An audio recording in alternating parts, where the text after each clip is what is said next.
এখানে আছেন আমাদের পার্টির সম্পাদক এই জেলার কমরেড কল্লোলদা সহ আমাদের পার্টির নেতৃত্ব কর্মী সংগঠক যারা আছেন, আপনারা যারা আমাদের কথা শুনতে পাচ্ছেন, আমার গুরুজনেরা, আমার ভাইয়েরা, বোনেরা, বোন, বেশ খানিক্ষণ ধরে এই সবার কাজ চলছে। এর আগে কল্লোলদা বললো, আমার আগে, তার আগে মীনাক্ষী বলেছেন, আরও আমাদের কমরেডরা নিশ্চয়ই বলে থাকবেন কেউ কেউ। আমি খুব দীর্ঘ কথার মধ্যে যাচ্ছি না। এমনি যে আকাশের অবস্থা দেখছি, একটু করে বৃষ্টিও শুরু হয়েছে, যে কোনো সময় হয়তো জোরে বৃষ্টি নামবে, সুতরাং আমি খুব বেশি কথার মধ্যে যাচ্ছি না। তবে এই যে রাতের রান্নাঘর আমাদের শুরু হয়েছিল আজ থেকে 5 বছর আগে, তার সঙ্গে আজকে আমাদের এই সমাবেশের একটা মিল রয়েছে। এই দুটোই কোনো ভোটে, না রাতের রান্নাঘর না আজকে সমাবেশের, দুটোই কোনোটাই কোনো ভোটে জেতার জন্য শুরু হয়নি। আপনারা জানেন যে গতবার এই রাতের রান্নাঘরও শুরু হয়েছিল ভোটের ফলাফল বেরোনোর পরে। গোটা বাংলা জুড়ে যখন ভোটের ফলাফল বেরিয়ে গেছিল 2021 সালে 2রা মে আমরা হেরে গেছিলাম, গোটা বাংলা জুড়ে একটাও আসন আমরা জিতিনি।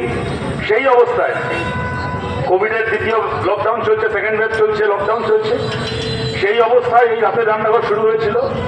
যে মানুষ আমাদেরকে ভোট দিয়েছেন খালি তার জন্য নয়, যে মানুষ আমাদেরকে ভোট দেননি, যার ভোট না দেওয়ার ফলে আমরা গোহারা হেরেছি, সেই মানুষও ওই কোভিডের সময়, সংকটের সময় দেখেছেন, দিনের পর দিন দেখেছেন, টিভি খুললেই বিজেপি, তৃণমূল, আর দরজা খুললেই সিপিএম, দরজা খুললেই কমিউনিস্ট পার্টি। সেরকম ছিল রাতের রান্নাঘর, সেরকম আমাদের আজকে এই যে আমাদের সমাবেশ হচ্ছে। আজ থেকে কয়েকদিন আগে ভোট হয়ে গেছে, এখন ভোটের যা ফলাফল, ভালো খারাপ যা হয়েছে হয়েছে। এখন আগামী কয়েক বছরের মধ্যে সেই অর্থে কোনো বড় ভোট নেই। আবার বড় ভোট 2029 সালে লোকসভার ভোট, সামনে কোনো ভোট নেই। তো ভোট থাক কি না থাক, এখন যখন একটা সংকটের অবস্থা চলছে, এই সময় আমরা লড়াই আছি। কমিউনিস্ট পার্টির পক্ষ থেকে মানুষের কাছে আমরা আবেদন করছি, এই লড়াই আপনাদেরকে আমরা আমাদের পাশে চাই। মমতা বন্দ্যোপাধ্যায়কে নিয়ে আমরা গত বিশেষ করে 5 বছর যখনই কোনো প্রশ্ন করতে গেছি, কোনো সমালোচনা করতে গেছি, যা করতে গেছি, আজকে ধরুন এই জায়গায়, এই যে রাজশাহীতে আমরা দাঁড়িয়ে আছি, দক্ষিণ কলকাতা লোকসভার মধ্যে এই রাসবিহারী বিধানসভা কেন্দ্র, বামফ্রন্ট সরকারের সময় থাকে এই এলাকাগুলো, এখানে রাসবিহারী, পেছনে ভবানীপুর, মানে আমি যেখানে মঞ্চ, আমার পেছনে হাজরা, ভবানীপুর, কালীঘাট অঞ্চল, ওদিকে দেশপ্রিয় পার্ক, তার পাশে বালিগঞ্জ, বালিগঞ্জের বিশেষ করে বিজন সেতুর এপারটা, রেল লাইনের এপারটা, এই এলাকাগুলো দীর্ঘদিন ধরে এখানে আমাদের পার্টি তুলনামূলকভাবে অনেক দুর্বল। এই এলাকাগুলো দীর্ঘদিন ধরে, একসময় কংগ্রেসের, পরবর্তীকালে তৃণমূল কংগ্রেসে শক্ত থাকি। এই বিধানসভা কেন্দ্রগুলো বামফ্রন্ট সরকারের সময় আমরা হারতাম। এই বিধানসভা কেন্দ্রের মধ্যে এই যে ওয়ার্ডগুলো রয়েছে, রাসবিহারীর, কালীঘাটের আশপাশের বেশিরভাগ ওয়ার্ড আমরা বামফ্রন্ট সরকারের সময় হেরেছি। টালিগঞ্জে গিয়ে আবার কিছু ওয়ার্ড আমরা জিততাম, কিন্তু এই রাসবিহারী থেকে শুরু করে এই চারু মার্কেট, ভবানীপুর, কালীঘাট, চেতলা, এইসব এলাকা আমরা বছরের পর বছর, শাহনগর, এইসব এলাকা বামফ্রন্টের সঙ্গে আমরা বছরের পর বছর হেরেছি। আমরা হারতাম, এখান থেকে তৃণমূল জিততো, বিজেপি জিততো। সেই অর্থে বিজেপি সরাসরি না জিতলেও ওরা যখন জোট করেছে তৃণমূলের সঙ্গে, ওদের জোট জিতেছে, কখনো কংগ্রেস জিতেছে, তারা জিততো। তার কারণটা হচ্ছে বামফ্রন্ট সরকার সর্বগ্রাসী ছিল না। বুদ্ধদেব ভট্টাচার্য কখনো বিরোধী শূন্য কলকাতা পুরসভা চাননি। বুদ্ধদেব ভট্টাচার্য, জ্যোতি বসুরা কখনো বিরোধী শূন্য বিধানসভা চাননি। তাই এই এলাকাগুলো থেকে জাভেদ খান হতে পারে, বালিগঞ্জ থেকে শোভেন্দু চ্যাটার্জি হতে পারে, এই রাসবিহারী থেকে, টালিগঞ্জ থেকে পঙ্কজ ব্যানার্জি জিতেছিলেন আমাদের সরকারের সময়, মালা রায় কাউন্সিলর হতেন শাহনগর থেকে, ওখানে কমরেড মনীষ সান্যালের মতো মানুষ, সিপিআই নেতা, বছরের পর বছর কাউন্সিলর ছিলেন। তাকে হারিয়ে বামফ্রন্ট সরকারের সময় ববি হাকিম কাউন্সিলর হয়েছিল চেতলায়, একটার পর একটা ইলেকশন জিতেছে। বালিগঞ্জে বৈশানাথ চ্যাটার্জিরা কাউন্সিলর হয়েছে, দেবাশিস কুমার কাউন্সিলর হয়েছেন, দেবাশিস কুমার নির্দল হয়ে কাউন্সিলর হয়েছেন আমাদের সরকারের সময়। তার কারণ বামফ্রন্টের সঙ্গে না থাকলে তোমাকে রাজনীতি করতে দেওয়া হবে না, তোমাকে পঞ্চায়েতে, পুরসভায় লড়তে দেওয়া যাবে না, জিততে দেওয়া যাবে না, এই নীতিতে আমাদের সরকার চলেনি। কিন্তু তৃণমূলের সরকার হওয়ার পর থেকে যা প্রশ্ন করেছে একটাই কথা, আমরা ভোটে জিতেছি, তোমরা হেরেছো, চুপ করে থাকো। আর গত 5 বছর ধরে কথা বলতে গেছে, চুরি কেন হচ্ছে, ডাকাতি কেন হচ্ছে, চাকরি বিক্রি কেন হচ্ছে, খুন কেন হচ্ছে, ধর্ষণ কেন হচ্ছে, একটাই কথা, সিপিএম তোমাদের কটা এমএলএ আছে বিধানসভায়, তোমরা কথা বলছো। মমতা ব্যানার্জি জিজ্ঞেস করতেন, তোমাদের কটা এমএলএ আছে?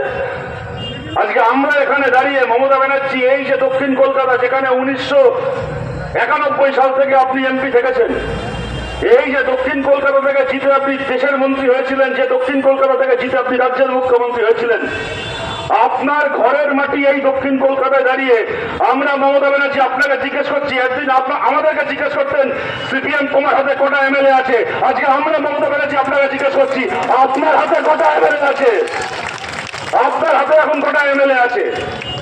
আজকে বিধানসভা দেখেছেন, একদিন তৃণমূলকে আমরা চটিচাটা বলতাম, এখন আর তৃণমূলকে খালি চটিচাটা বলা যাবে না। এখন বিধানসভার মধ্যে দুটো তৃণমূল হয়েছে, একটা কুণাল ঘোষের তৃণমূল, চটিচাটা তৃণমূল, আর একটা ঋতব্রত ব্যানার্জি তৃণমূল, বালিশচাড়া তৃণমূল।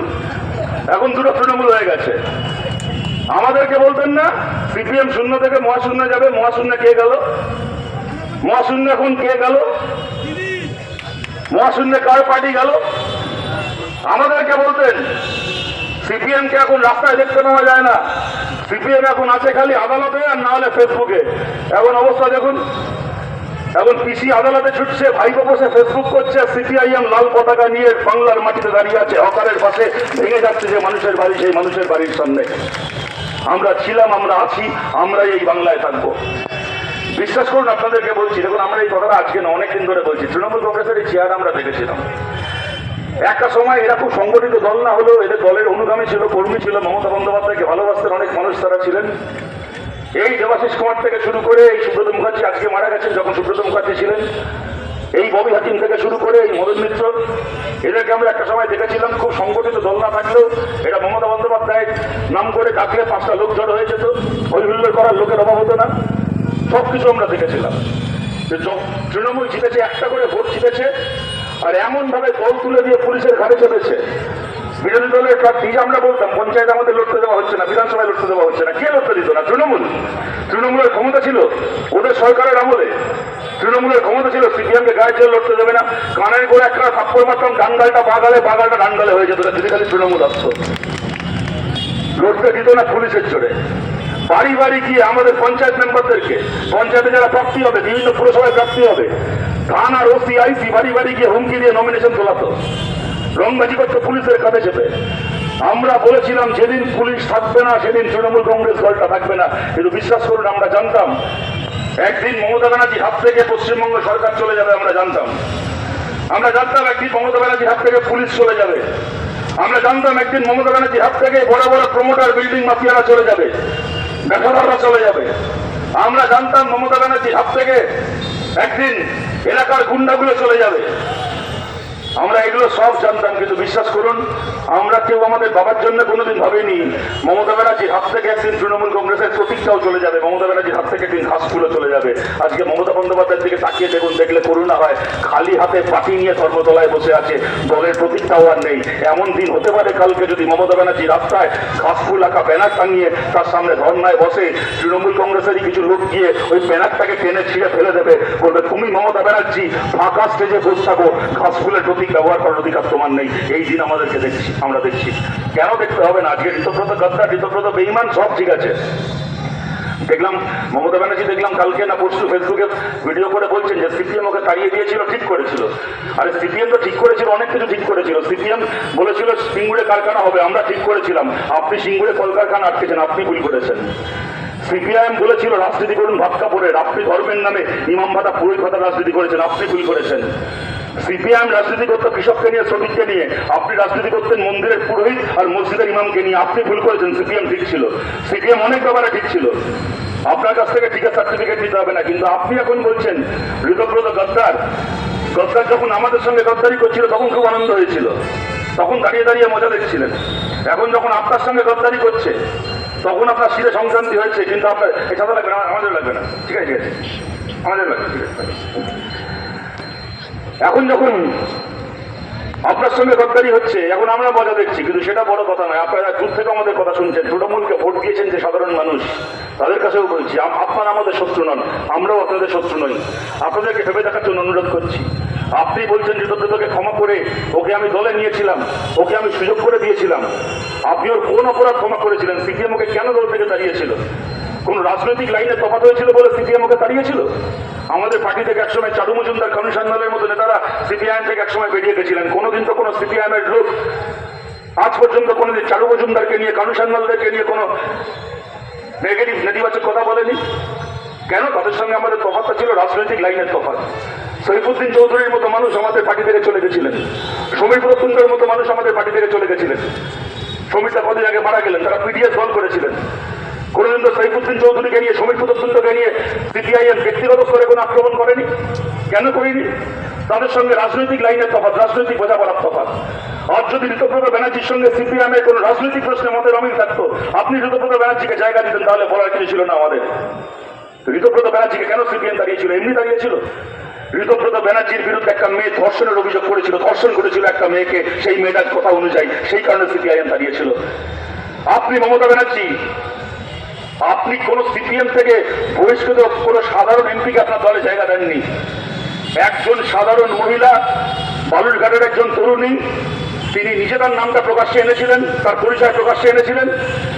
তিনি আপনার কাছে শরণাপন্ন হয়েছিলেন। তিনি মমতা বন্দ্যোপাধ্যায় আপনার কাছে চিঠি লিখেছিলেন, তিনি আপনার কাছে সমাধান চেয়েছিলেন, বলেছিলেন এই লোকটা আমাকে দিনের পর দিন ধর্ষণ করেছে। একটা রেপিস্ট, একটা ধর্ষককে আপনি আপনার দলে জায়গা দিয়েছিলেন। আপনি মমতা ব্যানার্জি নিজে একজন মুখ্যমন্ত্রী, নিজে একজন মহিলা। আজকে আপনার সঙ্গে আমাদের হাজার রাজনৈতিক লড়াই থাকতে পারে, কিন্তু আমরা নির্দ্বিধায় একটা কথা বলি, ভারতের মতো একটা পুরুষতান্ত্রিক দেশ, সমাজের, আমাদের জীবনের, আমাদের নিজেদের পরিবার জীবনের প্রতিটা ক্ষেত্রে পুরুষেরা মহিলাদেরকে অবদমিত করে রেখে এসছে যুগের পর যুগ। ভারতের মতো এরকম একটা পিতৃতান্ত্রিক পুরুষতান্ত্রিক একটা ব্যবস্থায় মমতা বন্দ্যোপাধ্যায়, তার সঙ্গে আমাদের হাজারটা রাজনৈতিক বিরোধ থাকতে পারে, কিন্তু একজন মহিলা একটা সাধারণ পরিবারে জন্ম নিয়ে, তিনি কোনো বড় নেতামন্ত্রীর মেয়ে নন, বড় ব্যবসাদার পরিবারের সন্তান নন, কলকাতার কালীঘাটের একটা সাধারণ পরিবারে জন্ম নিয়ে একজন মহিলা তার নিজে লড়াই করে আজকে রাজনীতির যে জায়গায় পৌঁছেছেন, তার সঙ্গে আমাদের রাজনীতির মত মিলুক কি না মিলুক, এটা তার একটা সাফল্য। এটা বহু মানুষ, বহু মহিলা মমতা বন্দ্যোপাধ্যায়ের দিকে তাকিয়ে ভাবতেন যে হ্যাঁ, যে লড়াইটা আমরা করতে পারিনি, সেই লড়াইটা আমাদের হয়ে উনি করেছেন। আর সেই মমতা বন্দ্যোপাধ্যায়, আপনি একজন নিজে একজন মহিলা হয়ে একটা মেয়ে ধর্ষিতা হয়ে আপনার কাছে বিচার চেয়েছিল।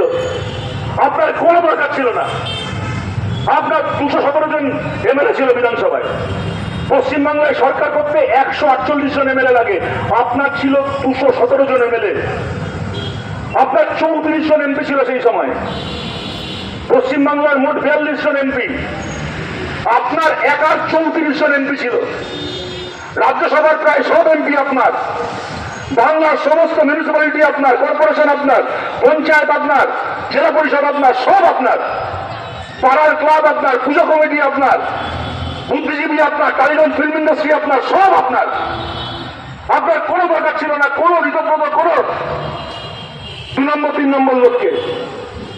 কিন্তু আপনাকে দেখাতে হবে এই পশ্চিমবাংলায় আমি সব, আমার বাইরে, আমার প্রভাবের বাইরে কোনো দল নেই, কোনো সংগঠন নেই। সিপিএমকে আমি খালি হারালে হবে না, সিপিএমকে আমি এমন ভাবে শেষ করবো যেন ওরা কপাল চাপড়ায় যে একটা লোককে বুদ্ধদেব ভট্টাচার্য এমপি করলো, সেই যে মমতা ব্যানার্জির এখন ব্যাক বইছে। আপনার নিজের এই সস্তা, নিজের এই ঠুনকো ইগোকে চরিতার্থ করার জন্য দূর থেকে যে তৃণমূলের সমর্থকরাও শুনছেন, আপনারা বুকে হাত রেখে বলুন কথাগুলো ভুল বলছি কিনা। বাড়িতে গিয়ে আয়নার সামনে দাঁড়িয়ে নিজেকে প্রশ্ন করবেন কথাগুলো ভুল বলছি কিনা। কি দরকার ছিল মমতা ব্যানার্জির এই দর্শকটাকে, এই চোরটাকে? আপনার নিজের ঠুনকো ইগো, আপনি জিতে গেছেন, বুঝতাম আপনি হেরে আছেন, জেতার জন্য কিছু একটা করছেন, তার একটা মানে থাকে। আপনি কমফোর্টেবল মেজরিটি নিয়ে জিতে আছেন, আপনার কোনো দরকার নেই অন্য কারণ। আপনি তারপরও ধর্ষণে অভিযুক্ত একটা লোককে আপনি আপনার দলে নিলেন, তাকে আবার এমপি বলে আমি নাকি অপরাজিতা বিল পাস করাচ্ছি মহিলাদের জন্য, ধর্ষকের বিরুদ্ধে। আপনি অপরাজিত বিলও পাস করাচ্ছেন, আবার আপনি ঋতব্রত ব্যানার্জিকে এমপিও বানাচ্ছেন। কি রাজনীতি আপনার? করে করে করে করে আজকে তৃণমূল কংগ্রেসের সত্যিকারের যারা খারাপ সময় থেকে মমতা ব্যানার্জি জিন্দাবাদ বলতো, আজকে সেই লোকগুলোকে পিঠে ছুরি মেরে আপনি এই সমস্ত ছাঁটমালকে নিয়ে এসে আপনি পার্টির মাথায় বসছেন, দেশের মাথায় বসছেন, এমপি বানিয়ে পাঠিয়েছেন। এখন বলছেন আমার সঙ্গে বেইমানি করেছে। আপনি সিম্পাথি চাইছেন, আমাদের কাছে করুণা চাইছেন, সমবেদনা চাইছেন। আপনি সমবেদনা পাবেন নাকি আপনি কৈফিয়ত দেবেন? কেন আপনি একজন মুখ্যমন্ত্রী হয়ে একজন মহিলা হয়ে একটা ধর্ষককে বাঁচালেন? আপনি ওর বাড়িতে সিআইডি পাঠিয়েছিলেন ওকে গ্রেফতার করার জন্য। আপনাদের মনে আছে সেই দৃশ্য? পালিয়েছিল, ওর বাড়িতে আপনি সিআইডি পাঠিয়েছিলেন। ওর মা সেই সিআইডির কাছ থেকে সেই চিঠি নিলেন, ওর বাড়ির দরজায় সিআইডি নোটিশ আটকে এসেছিল যে আমাদেরকে হাজিরা দিতে হবে। অ্যাবসকন্ডিং ছিল, পালিয়েছিল। তৃণমূল মিছিল করেছিল, যে বালুরঘাটের একটা মেয়েকে ধর্ষণ করেছে, ওই বালুরঘাট শহরে তৃণমূল মিছিল করেছিল। সেই ছবি আপনারা সবাই দেখেছেন সোশ্যাল মিডিয়ায়, কেউ চাইলে এখন দেখাতে পারি, আমার পকেটে রয়েছে, মোবাইলে রয়েছে। বাংলার রাম রহিম ধর্ষক সাংসদ ঋতব্রত ব্যানার্জি শাস্তি চাই। একটা লোককে ধর্ষক বলে তার শাস্তি চেয়ে আপনার দলের লোকেরা মিছিল করলো, আপনি তাকে তারপর আপনার দলের এমপি বানিয়ে দিলেন। আপনি জবাব দেবেন না? কেন চেয়ারে বসে থেকে ওই ঋতব্রত ব্যানার্জি থেকে শুরু করে আরজি করে সঞ্জীব ঘোষ সব করা ধর্ষককে দিনের পর দিন বাঁচিয়েছেন? কেন আপনি একজন মহিলা মুখ্যমন্ত্রী নিজেকে বাংলার নিজের মেয়ে বলেন? আপনি বাংলার নিজের মেয়ে, কসবা ল কলেজের ফার্স্ট ইয়ারের স্টুডেন্টটা সে বাংলার মেয়ে ছিল না? আপনার নাম করে তাকে ক্যাম্পাসের মধ্যে গণধর্ষণ করা হলো, সে বাংলার মেয়ে ছিল না? বালুরঘাটের যে মেয়েটা আপনার কাছে গিয়ে আবেদন করেছিল, মমতা ব্যানার্জি, ঋতব্রত ব্যানার্জি আমাকে দিনের পর দিন ধর্ষণ করেছে, আপনি আমাকে বিচার দিন, সেই মেয়েটা বাংলার নিজের মেয়ে ছিল না? আপনি তার ধর্ষককে আপনার দলের নেতা বানিয়ে বাংলার নিজের মেয়ে বলে ভোট চেয়েছেন। এখন সব গেছে, এখন আবার আমাদেরকে বলতে এসছে যে এখন বিজেপির বিরুদ্ধে লড়ার জন্য বামপন্থীদের বলছি, অতি বামপন্থীদের বলছি আমাকে সমর্থন করুন। মানে কত বড় ধান্দাবাজ হতে পারে একটা মানুষ! এখন বলছে বিজেপির বিরুদ্ধে বামপন্থীরা আমাকে সমর্থন করুন, আর আজ থেকে 20 বছর আগে বিজেপির কাছে গিয়ে বলতেন বামপন্থীদের বিরুদ্ধে বিজেপি আমাকে সমর্থন করুন। কি ধান্দাবাজ, কি ধান্দাবাজ! মানে বামপন্থী আর বিজেপি লড়ে মরুক, ওনার যখন সুবিধা হবে, উনি যখন যার দিকে হবে তখন তার দিকে উনি তার সমর্থন নিয়ে থাকবেন। আপনাকে আমরা সমর্থন করবো বিজেপির বিরুদ্ধে?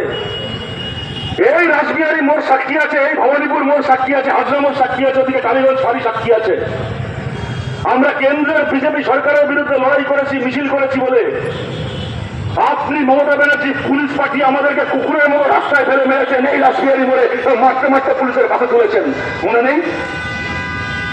আজকে বিজেপির বিরুদ্ধে লড়াই করার জন্য বামপন্থীদের চাই, আমরা বিজেপির বিরুদ্ধে ধর্মঘট করেছিলাম বলে রাস্তায় ফেলে কুকুরের মতো মারতে মারতে বাসে তুলেছিলেন।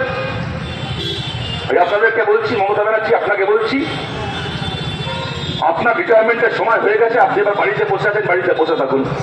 আর আপনার ওই আমাদের ঘরের দুলাল ভাইপোকে সামনে নিয়ে আর রাজনীতি করবেন না, ওর দ্বারা রাজনীতি হবে না। আরে বাবা, ছাগল দিয়ে লাঙল চাষ হয় না। ও আপনার মুখ্যমন্ত্রী ছিলেন, তাই ও আপনার ভাইপো ডায়মন্ড হারবারের এমপি হয়েছিল। ওর পিসি মুখ্যমন্ত্রী না হলে ডায়মন্ড হারবারের লোকসভা ভোট ছেড়ে দিন, পাড়ার একটা শনি মন্দিরের কমিটি সেবার ক্ষমতা ছিল না অভিষেক ব্যানার্জি। ছাগলকে দিয়ে লাঙল চাষ করা যায় না।